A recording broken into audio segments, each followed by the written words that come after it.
Hello dear student, कैसे हैं आप लोग। तो आज मैं स्टार्ट करने जा रहा हूं क्लास 10th का इलेक्ट्रिसिटी और टॉपिक हमारा है कूलम्स लॉ। एवरी ईयर इस कंसेप्ट से क्वेश्चन पूछा जाता है। आप किसी भी बोर्ड में हो, CBSE board, ICSE board and state board, her board में हर ईयर यहाँ से क्वेश्चन आना ही आना है। ये मोस्ट इंपॉर्टेंट टॉपिक है। तो now let us start today class Coulomb's law. Coulomb's law को समझने से पहले हम लोग थोड़ा चार्ज का कंसेप्ट समझ लेते हैं जो यहाँ पे यूज़ होने वाला है। तो स्टार्ट करते हैं। चार्ज को हम जनरली डिनोट करते हैं कैपिटल क्यू से या स्मॉल क्यू से डिनोट किया जाता है। अगर इसकी एसआई यूनिट की बात करो, चार्ज की एसआई यूनिट क्या होगी? कूलम्स, जिसे हम सी से डिनोट करते हैं। टाइप की अगर बात करें तो 2 टाइप्स के चार्ज होते हैं। पहला आपका पॉजिटिव, दूसरा आपका निगेटिव चार्ज होता है। पहला पॉजिटिव चार्ज, दूसरा नेगेटिव चार्ज होता है। पॉजिटिव चार्ज को जनरली हम लोग प्रोटॉन कहते हैं और नेगेटिव चार्ज को इलेक्ट्रॉन कहते हैं। प्रोटॉन और इलेक्ट्रॉन की वैल्यू की बात करें, प्रोटॉन की वैल्यू आपकी होगी +1.6 × 10⁻90 कूलम। क्लियर? इलेक्ट्रॉन की वैल्यू या इलेक्ट्रॉन का चार्ज आप कह सकते हो -1.6 10⁻90 कूलम। मैग्नीट्यूड तो सेम है बट यहाँ पे साइन डिफरेंट होगा। क्लियर? प्रोटॉन पे प्लस और इलेक्ट्रॉन पे negative, negative charge, positive charge. अब कुछ कंसेप्ट है चार्ज का जो मोस्ट इंपॉर्टेंट है, उसे भी हम लोग डिस्कस कर लेते हैं। अगर आप दो पॉजिटिव चार्ज को एक साथ लाओगे तो क्या होगा? रिपेल होगा, दोनों के बीच में फोर्स क्रिएट होगा। अब वो फोर्स क्या करेगा? दोनों चार्ज को रिपेल कर देगा। सपोज कर लो आपका ये 2 पॉजिटिव चार्ज है, this one and this one. दोनों चार्ज को अगर हम यहाँ पे इस तरह रखेंगे तो क्या होगा? दोनों चार्ज के बीच में फोर्स क्रिएट होगा और एक दूसरे को रिपेल करेगा। हम इसे रिपल्सन फोर्स कहते हैं। और ये फोर्स किसने बताया कि दोनों चार्ज के बीच फोर्स क्रिएट होगा? तो हमारे कूलम्स साहब ने बताया। यहीं से कूलम्स लॉ क्रिएट हुआ। अगेन हम अगर 2 निगेटिव चार्ज को एक साथ रखते हैं, 2 निगेटिव चार्ज को एक साथ रखेंगे तो क्या होगा? दोनों एक दूसरे से को रिपेल करेगा, अपोजिट डायरेक्शन में मूव करेगा। क्यों करेगा? दोनों के बीच में फोर्स क्रिएट हो रहा है। इस दोनों चार्ज, ये हमारा चार्ज निगेटिव चार्ज, ये भी निगेटिव चार्ज, एक साथ रखेंगे दोनों क्या होगा? रिपेल होगा, दोनों के बीच में रिपल्सन फोर्स क्रिएट होगा। क्लियर? अगर हम 2 डिफरेंट चार्ज को रखेंगे, एक पॉजिटिव चार्ज दूसरा निगेटिव चार्ज को जैसे ही रखेंगे यहाँ पे तो दोनों अट्रैक्ट होगा। दोनों के बीच में फोर्स काम कर रहा है बट अट्रैक्शन फोर्स काम करेगा। क्या काम करेगा? अट्रैक्शन फोर्स करेगा, दोनों अट्रैक्ट कर जाएगा। तो 2 चार्ज को साथ में रखते हैं तो क्या होता है? फोर्स क्रिएट होता है। और ये फोर्स कौन बताता है हमें? Coulomb's law. तो अब इस पढ़ते हैं हम लोग कूलम्स लॉ क्या होता है। तो हमने कूलम्स लॉ के बारे में यहाँ लिख रखा है, the force between 2 small charge. ध्यान देने की बात है, 2 small charge particle is directly proportional to the product of the charge and inversely proportional to the square of the distance between them। अब इसे समझते हैं। जो स्टेटमेंट क्या कर रहा है? 2 चार्ज होना चाहिए, 2 चार्ज। हमने पहला चार्ज लिया और दूसरा चार्ज Q1 एंड Q2, दोनों का साइन सेम लिया, आप डिफरेंट भी ले सकते हो। तो जैसे ही दोनों चार्ज को यहाँ पे रखोगे तो क्या होगा? दोनों के बीच में फोर्स क्रिएट होगा और ये फोर्स होगा क्या है? According to this statement, force is directly proportional to product of these 2 charge. यही कहना चाह रहा है first statement. The force between 2 small charge, ये हमारा जो चार्ज है, चार्ज पार्टिकल, ये क्या होना चाहिए? स्मॉल होना चाहिए और directly proportional to the product of the charge. Clear? Again क्या कह रहा है? And inversely proportional to the square of the distance between them.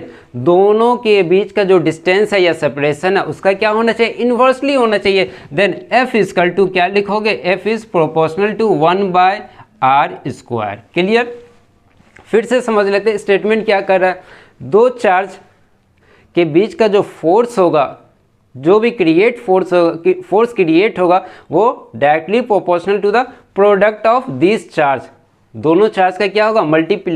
Multiplication होगा। और सेकेंड क्या कह रहा है? Force is proportional to 1/r²। R हमारा क्या है? दोनों चार्ज के बीच का डिस्टेंस है। अब इसे इक्वेशन नंबर 1 सपोज करो अब, और इसे इक्वेशन नंबर 2 सपोज करो। दोनों इक्वेशन को अब हम क्या करेंगे? ऐड करेंगे 1 और 2 को। तो किस तरह ऐड करेंगे? ध्यान से देखना। F is directly proportional to Q1 Q2/r²। Clear? ये आपका क्या होगा, कूलम्स लॉ का फॉर्मूला हो गया। अब इस प्रोपोर्शनल को हटाने के लिए हम एक कांस्टेंट से मल्टीप्लाई करेंगे। इस चीज़ को हटाने के लिए हम एक कांस्टेंट से मल्टीप्लाई करेंगे। देन F इक्वल टू लिखोगे, F इक्वल टू Q1Q2/r²। ये आप न्यूमेरिकल में यूज़ करोगे। कहाँ यूज़ करोगे? न्यूमेरिकल में यूज़ करोगे। ये आपका कूलम्स लॉ है, कूलम्स लॉ। और ये अब जब न्यूमेरिकल बनाओगे तो वहाँ पे ये यूज़ करोगे। वेयर के आपका क्या कांस्टेंट है, के क्या कांस्टेंट है, या इसे हम कह सकते हैं कूलम्स कांस्टेंट। ध्यान देने की बात है, के क्या लिखा हमने, कांस्टेंट ऑब्लिक कूलम कांस्टेंट। और के का जो वैल्यू होगा 9 × 10⁻⁴ न्यूटन मीटर स्क्वायर पर कूलम। क्लियर? ये एग्ज़ाम में आपका पूछा जाएगा, तो आप इसे मेमोराइज कर लेना। अब देखो, कूलम्स लॉ आपने समझ लिया क्या होता है। Force is directly proportional to Q1 Q2/r²। अब ये फोर्स आपका क्या है, वेक्टर क्वांटिटी है। वेक्टर क्वांटिटी है तो इसके पास डायरेक्शन भी होना चाहिए। वेक्टर क्वांटिटी है फोर्स, तो डायरेक्शन भी होना चाहिए। तो अब हम डायरेक्शन समझते हैं, किधर फोर्स का डायरेक्शन होना चाहिए। दो चार्ज हमने लिया, प्लस चार्ज और plus charge. Charge particle 1 Q1 से डिनोट किया, चार्ज पार्टिकल 2 Q2 से डिनोट किया। क्लियर? अब चार्ज 1 को पहले हम कंसीडर करते हैं। यहाँ पे सभी लोग ध्यान दो, Q1 की तरफ। Q1 पे फोर्स लगाएगा, Q2 लगाएगा। Force on 1 due to 2। Charge 1 पे फोर्स कौन लगा रहा है, सेकेंड चार्ज पार्टिकल फोर्स लगाएगा। तो इसका डायरेक्शन हमारा इधर होगा, F force on 1 due to 2। Force charge 1 particle पे लगा रहा है, दूसरा चार्ज पार्टिकल। तो हमने यहाँ पे लिखा force 1 2 equal to force on 1 due to 2, where 1 और 2 आपका क्या है, charge particle 1 and charge particle 2। Clear? तो फोर्स का डायरेक्शन क्या होगा, अवे होगा। क्यों अवे होगा? क्योंकि जब सेम चार्ज हम लेते हैं तो क्या होता है, रिपेल होता है। तो क्या करेगा, रिपेल करके इसका डायरेक्शन अवे हो जाएगा। नाउ अब यहाँ इस चार्ज पे ध्यान दो, इस चार्ज पे फोर्स कौन लगाएगा, ये वाला चार्ज फोर्स लगाएगा। सेकेंड चार्ज पार्टिकल पे फर्स्ट चार्ज पार्टिकल फोर्स लगेगा और डायरेक्शन क्या होगा, अवे, Q1 के अवे होगा। तो इधर डायरेक्शन हमारा होगा। तो हम यहाँ पे लिखेंगे फोर्स ऑन 2, फोर्स ऑन 2। इस चार्ज पे फोर्स कौन लगा रहा है, तो पहला चार्ज पार्टिकल फोर्स लगा रहा है, तो 1 हम लिखेंगे। यहाँ पे हमने लिख दिया force 2 1 equal to force on 2 due to 1। यहाँ पे सेकेंड क्या है, 2 क्या है हमारा, तो सेकेंड चार्ज पार्टिकल। 1 क्या है, तो फर्स्ट चार्ज पार्टिकल। 2 और 1 हमारा क्या है, चार्ज है। क्लियर? तो दोनों का डायरेक्शन आपने देखना अवे होगा। क्यों अवे हुआ, बिकॉज आपका दोनों चार्ज का वैल्यू सेम है। प्लस भी, इधर भी प्लस है, इधर भी प्लस है, देन डायरेक्शन डिफरेंट होगा। अब हम सेम चार्ज लेते हैं, नेगेटिव चार्ज और पॉजिटिव चार्ज हमने लिया। अब दोनों में डायरेक्शन डिसाइड करते हैं किधर होगा। यहाँ पे इस चार्ज पर आप ध्यान दो, पहले इस चार्ज पे आते हैं।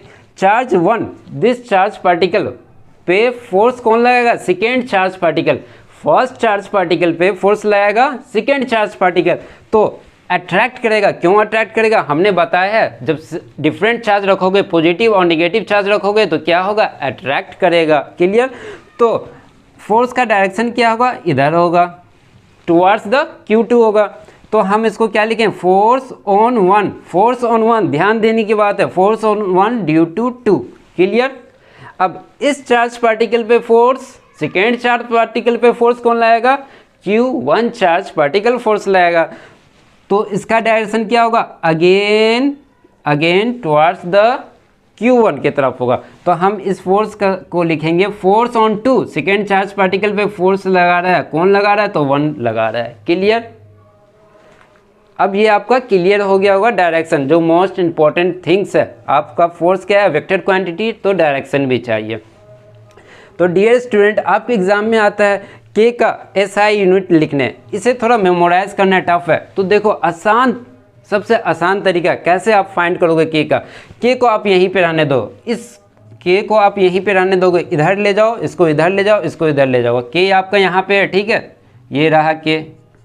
फोर्स का क्या होता है SI यूनिट, न्यूटन होता है, सभी को पता हुआ है। आर स्क्वायर, ये आर स्क्वायर इधर आएगा तो फोर्स के साथ मल्टीप्लाई होगा, और आर का डिस्टेंस का एसआई यूनिट क्या होता है, मीटर होता है, तो मीटर स्क्वायर हो जाएगा। तो हम यहाँ पे लिखेंगे मीटर स्क्वायर। देखो फोर्स का लिखे न्यूटन, मीटर स्क्वायर, यहाँ पे नीचे में ये डिस्टेंस है, इसका एसआई यूनिट मीटर होता है, ये इधर जाएगा तो फोर्स के साथ मल्टीप्लाई होगा। अब देखो Q1 Q2, चार्ज का एसआई यूनिट क्या होता है, कूलम होता है। सी से हमने डिनोट किया है, दो चार्ज है C1 C और C, क्या होगा, कूलम स्क्वायर हो जाएगा। तो ये कूलम स्क्वायर इधर आएगा तो फोर्स के नीचे आएगा, न्यूटन के नीचे आएगा, तो ये आपका कूलम स्क्वायर होगा। तो आपको याद करने की कोई ज़रूरत नहीं है, आप यहाँ से फाइंड कर लोगे। ओके, तो डियर स्टूडेंट, आज के क्लास हम यहीं पे एंड करते हैं। Okay, thank you.